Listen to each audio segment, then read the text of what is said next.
Good morning everyone! Sabado ng umaga kaya kailangan maglinis tayo. Ako lang pala. Bago ang lahat, shoutout nga po pala kay Sep Rogasyon. Shoutout sa'yo. Salamat sa panonood. Dahil Sabado ngayon, kaya ayan oras na para maglinis ng aking tindahan. Share ko lang sa inyo, walang halong biro. Kinaugalian ko na talaga ang paghihilig na maglinis ng bahay or kahit saan mapalabas o mapaloob ng bahay. Kahit nung bata pa kami, lalo na ako nung bata pa ako, isinanay kami ng magulang namin na maglinis ng bahay. Ang paglilinis ng bahay is nakuha ko yan sa tatay ko. Kasi noon nung bata pa kami is yung nanay ko is nagtatrabaho, yung tatay ko is may trabaho din pero kapag ang tatay ko is walang pasok, siya po yung naglilinis ng bahay. So ayun, dahil mga bata pa kami, tinuruan kami kung paano kumilos at magtrabaho sa loob ng bahay. Sa murang edad nga, nagkaroon nga po kami ng disiplina at maging irresponsable. Kasi sa panahon ngayon talaga is iba ang mga kabataan ngayon,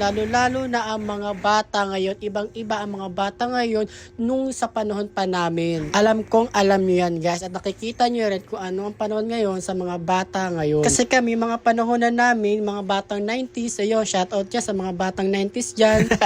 Naku, ang iba dyan, sumasakit na to, dinarayo mo na, aray ko. Hanggang sa paglaki ko, ay sa pagtanda natin, sa pagtanda ko, ayan, daladala ko pa rin ang pagkakaroon ng disiplina ng turo ng aking mga magulang. Actually, sa lahat ng mga tinuluyan ko, mga kapatid ko, mga kaibigan ko, mahilig po talaga akong maglinis at maglampaso ng mga seg at magpunas sa kung ano man pupunas sa mga dingding, mga lamesa, mga estante, lahat-lahat po. Ganun po ako tinuruan ng aking mga magulang. Kahit sa mga sulok-sulok pa yan, kung ano yung mga nakatenga dyan, ako nakatambak, tatanggalin ko para malinis yung mga ilalim nila. Lalo na mga alikabok kung saan-saan sumisingit. Parang ex mo mahilig makisingit sa taong may karelasyon. Ay, joke lang. Ako, mababash na naman tayo. Nako, aray ko. Kahit yung mga naging kasama ko sa bahay, alam nila kung paano nga ako maglinis at kung gaano ako kalinis sa loob at labas ng bahay. Makatapak lang ako or may maramdaman lang ako doon sa tinatapakan ko is maglilinis agad-agad ako niyan. Kasi maselan akong tao. Wala masama kung maselan, di ba? Kasi kalinisan lang naman kung usapan, kaya go. At saka ako yung tao pag may nakita akong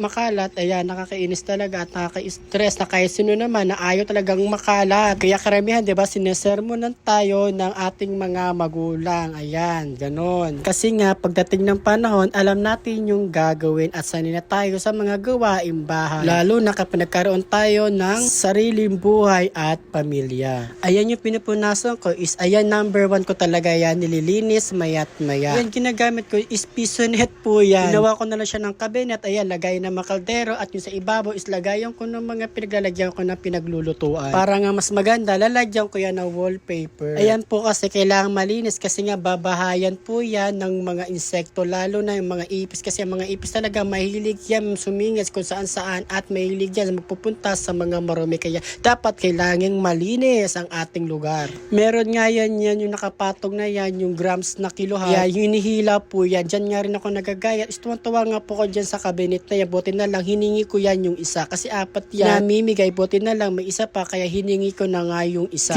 Kinugustuhan ko kasi dito is yung ayan, yung pwedeng itago at pwede ihila yung cabinet na yan. Ayan, parang computer siya. Pwede paglagyan ng mga laptop or mga computer. Yan. Pisonet po yan. Ayan, napakinabangon ko pa kasi balak yan itapon. Kaya hiningi ko na ang isa. Actually, 4 nga yun. Dapat 2 pala hiningi ko. Sayang, hindi ko na agad naisip yun. Ayan na nga, luto na nga ang aking sinaing. Mamaya pa ako kakain niya kasi marami pa akong lilinisin. Yan, yung mga istante ko, yung mga milky powder, yung mga Tupperware, ayan. Araw-araw ko po yung pinupunasan. Kasi nga po, pag tag-init or tag-araw, ayan, maalikabok na po ang ating lugar, lalo na po dito sa aking kilulugaran. Iba nga dyan powder is tumitigas na, namumuo, kaya kailangan ko ng alugin para madurog at maging pino ang milk tea powder. Lahat yan istante yan, nililinis ko yan para yun nga, para hindi nga kumapal ang alikabok. Aminin man natin o hindi, masarap sa pakiramdam kapag yung lugar mo is malinis, diba? At kung may makita kang kalat sa mga paningin mo is nakakainis at nakakasira ng araw. Tama ba?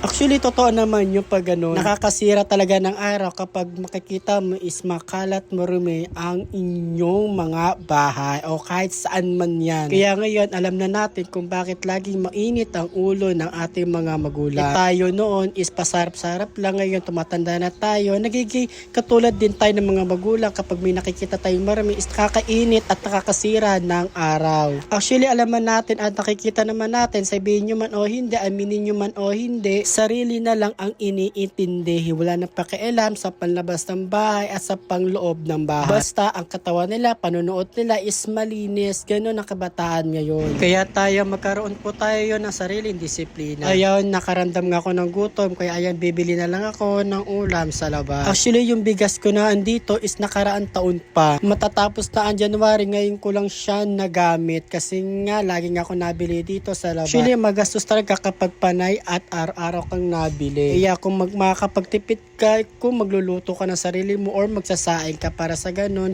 yung mga budget mo araw-araw is malis kasi nga araw-araw nga hindi ako nakapagluto or nakapagsaing. Araw-araw nga po mahigit 150. Sayang kasi 150. Kung di bali masarili kang trabaho, may pagkukuhaan ka ng pampuhunan. Lalo na't ang mga binabudget ko araw-araw is galing din sa aking tindahan. Yun nga, wala naman sumusuporta sa akin, wala naman nagbibigay at wala naman ako sariling trabaho, kaya sariling sikap, kaya kailangan doble-doble ang paghahanap buhay. Ganun dapat. Kaya ngayon, tipid-tipid muna, yun, ulam-ulam lang. Kung kaya maghapon hanggang gabi, ayan, uulamin ko ng 2 beses. Ganun katipid. Minsan nga, isang order, buong maghapon ko na yan. 2 kain ko na yung tanghali at sa hapon. Tapos yung iba dyan, uutangan pa ako, di naman babayaran. Diyos ko, aray ko. Ayoko na maging mabait.